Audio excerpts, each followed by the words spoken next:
highway stretched endlessly, a ribbon of asphalt cutting through the barren expanse of the countryside. The air in the car was thick with tension. Claire gripped the steering wheel, her knuckles white. Her son, Max, sat in the back seat, arms crossed, glaring out the window. Their argument had been brewing for days, but it erupted that morning over something trivial. Something neither of them would remember in hindsight. Words have been exchanged, sharp and unkind. Max has slammed the door at their last stop at a dingy roadside diner with peeling paint and a faded neon sign. Clara barely noticed. Her anger boiled over as she sat in the driver's seat, refusing to apologize or wait for him to speak.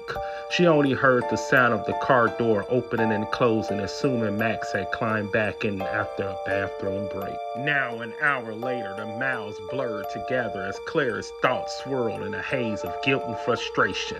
The silence was unbearable, but she refused to break it. She glanced at the rearview mirror, intending to check on Max, but what she saw made her blood run cold. A figure sat in the back seat where Max should have been. It wasn't her son. The figure's face was pale, almost translucent, with hollow, sucking eyes that seemed to pierce through her. Its lips stretched into a twisted smile, too wide to be human.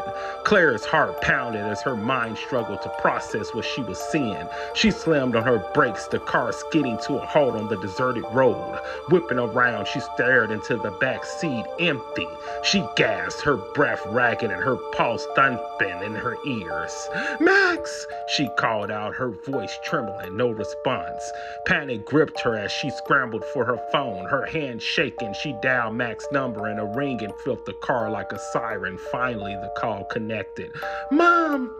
Max's voice was small and confused on the other end. "Max, where are you? Are you okay?" she cried.